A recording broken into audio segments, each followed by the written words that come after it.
Assalamualaikum warahmatullahi wabarakatuh. Sahabatku yang budiman, alhamdulillah, Allahumma salli ala nabiyyina Muhammad wa ala alihi wa ashabihi ajmain. Pemirsa yang dicintai Allah, Rasulullah bersabda, ad-doa silahul mu'min. Doa itu senjatanya orang beriman. Dan sholat itu adalah salah satu bagian dari doa. Karena sholat itu pengertiannya adalah doa. Ad-doa silahul mu'min. Dan as-sholah itu maknanya adalah ad-doa. Sholat itu adalah doa. Kalau orang sholatnya benar, maka sholatnya itu yang akan menjadi senjatanya. Sholatnya benar, maka sholat itu akan menjadi senjatanya. Terus bagaimana supaya sholatnya bisa benar, bisa khusyuk? Kita selama ini pengen sholat bisa khusyuk. Gimana caranya sholat bisa khusyuk?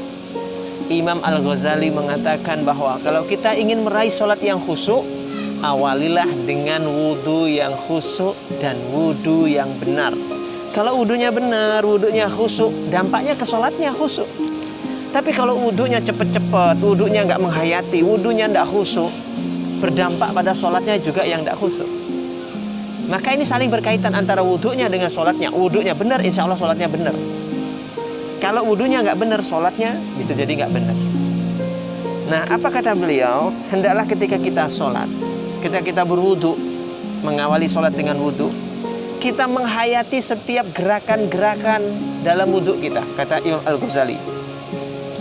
Ketika kita mengawali dengan menciduk air atau membasuh kedua telapak tangan kita, sambil membasuh sambil berdoa kita. Apa doanya?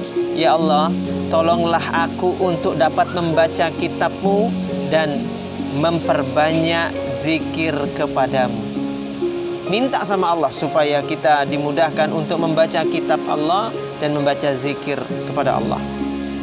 Terus menghirup air ini ke hidung, istinsyak namanya. Sambil beristinsyak, sambil berdoa dalam hati. Apa doa kita? Ya Allah, pertemukanlah aku dengan wangi surga dalam keadaan Engkau ridhoi. Izinkan ya Allah hidungku ini mencium wanginya surga ya Allah dalam keadaan yang Engkau ridhoi. Hidung, kemudian membasuh, menyemburkannya, ya. Sambil menyemburkan air, kan tadi menghirup. Ketika menyemburkan berdoa, ya Allah, aku berlindung kepadamu dari bau api neraka, dari aroma api neraka. Kemudian membasuh wajah sampai ini kepala ini. Berdoa, ya Allah putihkanlah wajahku dengan terangnya cahayamu. Pada hari saat wajah-wajah para walimu terlihat putih, dan jangan engkau hitamkan wajahku dengan kegelapanmu pada hari saat wajah-wajah para musuhmu menghitam. Jadi ketika membasuh wajah, doa, ya Allah putihkan wajahku sebagaimana putihnya wajah para wali-walimu, engkau putihkan dengan cahayamu ya Rabb. Jangan engkau hitamkan wajahku di hari kiamat nanti sebagaimana hitamnya wajah para musuh-musuhmu di hari kiamat nanti. Itu ketika basuh wajah. Kemudian basuh tangan kanan, wudhu sambil doa. Apa doanya dalam hati? Doanya, ya Allah, berikanlah catatan amalku dari arah kananku ini ya Rabb. Hisaplah aku dengan hisap yang mudah. Jadi ketika basuh tangan kanan, doanya itu, ya Allah, jadikan tangan kananku ini tangan yang beruntung yang nanti akan menerima catatan amalku dari sebelah kananku ya Rabb, dan mudahkanlah hisapku. Ketika basuh tangan kiri juga doanya sama kayak gitu. Aku berlindung kepadamu ya Allah dari menerima catatan amal dari sebelah kiri.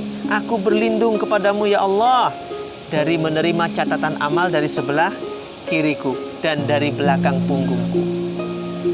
Selanjutnya mengusap air ke kepala secara merata 3 kali ya, atau 1 kali secara merata, atau kalau kurang cukup 3 kali sambil berdoa, ya Allah selimutilah aku dengan rahmat-Mu dan turunkanlah kepadaku segala keberkahan-Mu dan naungilah aku di bawah naungan arsy-Mu pada hari tidak ada naungan selain naungan-Mu. Minta rahmatnya Allah sambil membasuh kepala, sambil minta, ya Allah rahmati aku dengan rahmat-Mu, naungilah aku di hari kiamat nanti dengan naungan-Mu, ketika pada hari itu tidak ada naungan kecuali naungan-Mu ya Allah.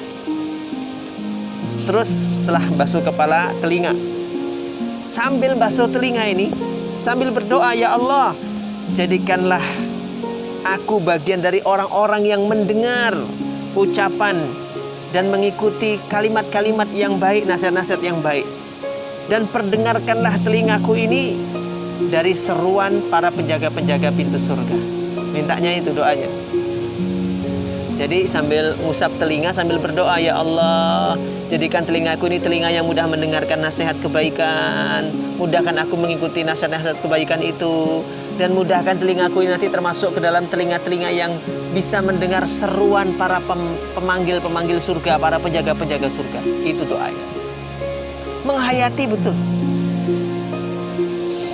Lalu ketika membasuh leher, mungkin telinga ada yang sampai ke leher gitu ya, sambil berdoa, ya Allah bebaskan leherku dari api neraka. Ya Allah bebaskan leherku dari api neraka. Bebaskan leherku dari api neraka. Dan aku berlindung kepadamu dari rantai dan belenggu api neraka. Minta doa. Lalu kemudian membasuh kaki. Terakhir nih kaki. Nah, ketika membasuh kaki apa doanya? Doa. Ketika membasuh kaki kanan doanya, ya Allah kokohkan telapak kakiku di atas jalanmu yang lurus. Dan pada hari selamatkan kakiku ini, kuatkan kokoh berdirinya pada hari tergelincirnya telapak-telapak kaki manusia di dalam api neraka. Jadi minta sama Allah, ya Allah ketika basuh kaki kanan, kuatkan, kokohkan kakiku ini berdiri di hadapanmu nanti di hari kiamat. Di jalan yang lurus ketika kaki-kaki orang-orang yang musuh-musuhmu tergelincir ke dalam api neraka. Selamatkan ya Rabb. Basuh kaki kiri juga gitu. Ya Allah aku berlindung kepadamu ya Rabb dari tergelincirnya kakiku ini ke dalam api nerakamu ya Rabb.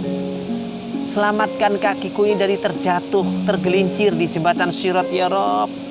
Sebagaimana orang-orang munafik tergelincir dari jembatan Sirat ya Rabb.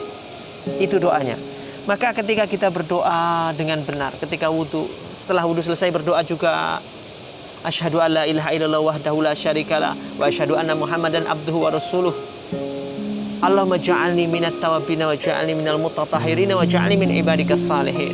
Kita berdoa di setiap gerakan wudhunya, kita menikmati, maka insya Allah akan berdampak pada sholat kita yang khusyuk.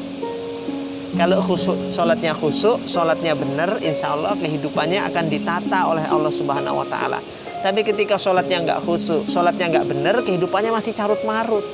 Maka sebenarnya kalau pengen hidup kita ditata oleh Allah, dibenerin sama Allah, benerin dulu sholatnya. Nah kalau pengen bener sholatnya, benerin wudhunya. Mudah-mudahan bermanfaat dan Allah merahmati kita semuanya. Assalamualaikum warahmatullahi wabarakatuh.